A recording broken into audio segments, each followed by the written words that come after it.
Hi, welcome to Pinoy Wheel. If you're a Filipino breadwinner, whether by blood or by heart, on a lower income salary, and you want to know how to really save money, then this video is for you.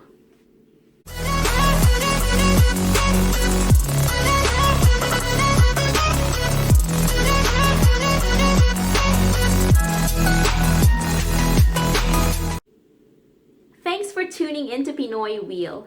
If it's your first time on my channel, let me quickly introduce myself. My name is Katrina Sevilla.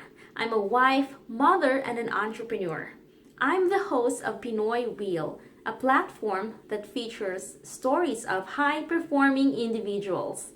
My videos are inspired by my personal journey of personal growth, financial freedom, and healthy lifestyle. Hey there. Oops. My little baby, 5-month-old baby. All right. Going back to our subject, we all know that it is in our culture as Filipinos to help our families. Many of us are breadwinners who are extremely hardworking, yet earning very little salaries. But you know what? The good news is that there's always a solution to every problem. What if I tell you that you could still save money and invest while being a breadwinner on a lower income salary? Plus, you have a chance to change your life and your family's situation by not staying as a breadwinner. Find out how. Alright, I just want to make a disclaimer. I'm not a financial advisor or planner. The content in this video is for informational purposes only and does not constitute financial, accounting, or legal advice. Number 1. Target high interest debt first. In order to start saving more, you have to tackle your debt head on, specifically high interest rates from personal loans or credit cards, because they force you to pay outrageous fees and interest charges. When paying off debt, you need an attainable yet challenging plan to pay it off. Start by prioritizing your debt so you're paying off the ones with the highest interest first.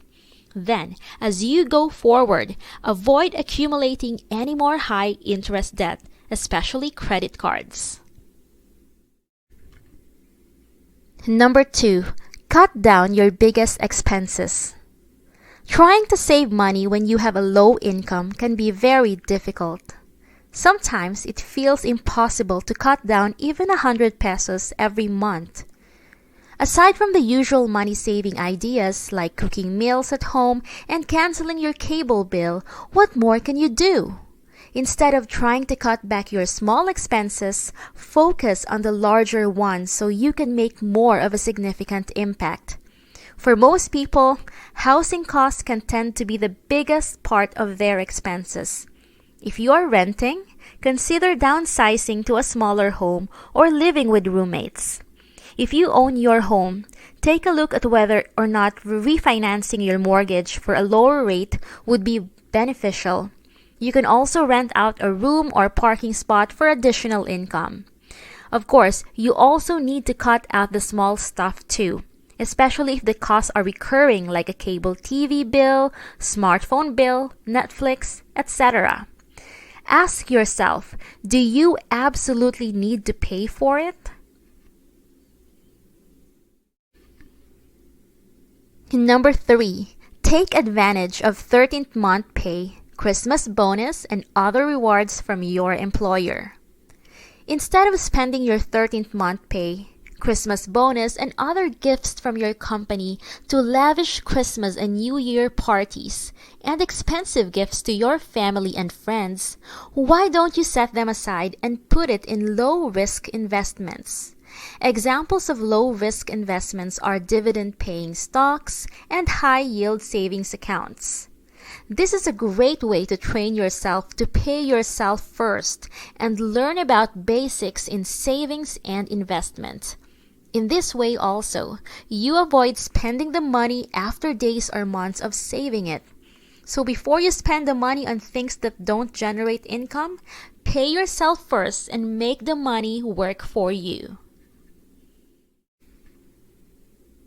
Number 4, keep your budget lean.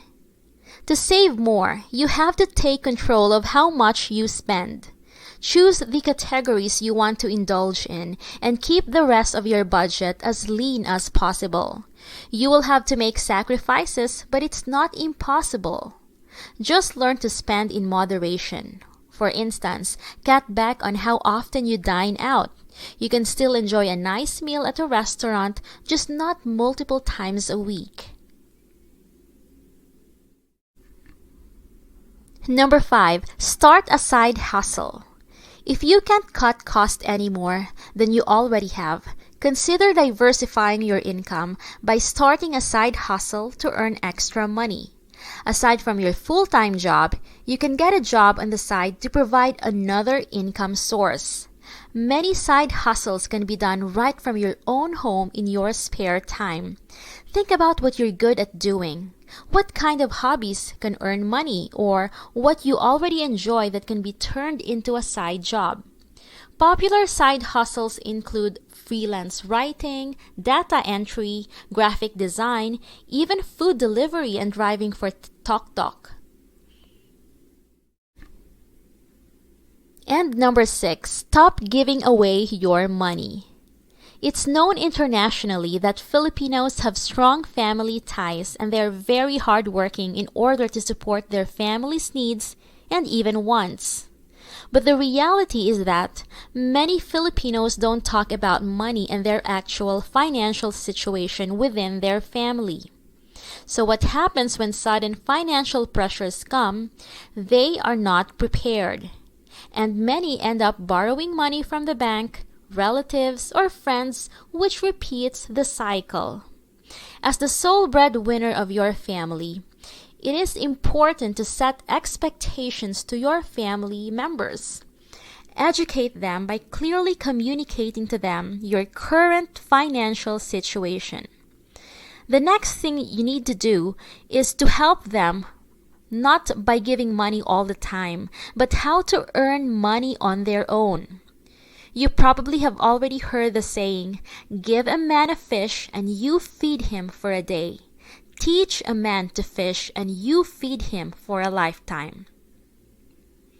The saying means that it might be more helpful to teach someone a skill so they know how to do it themselves whenever they need, rather than having to rely on to someone to do it for them over and over. I'm not saying that you completely stop supporting your family financially. I'm just saying that by doing what I just mentioned, it not only gives them the opportunity to make money on their own, but they also have the chance to discover and reach their highest potential. My baby's making a sound, sorry. So thank you for watching this video. So these are my personal insights on how to be able to save money as a Filipino breadwinner despite having a low income salary. I hope this information helps you become a winner in life and your own personal finances. Alright, so if you want to watch more videos about financial literacy, why don't you subscribe to Pinoy Real and hit that notification bell? Again, this is Katrina and see you in my next video.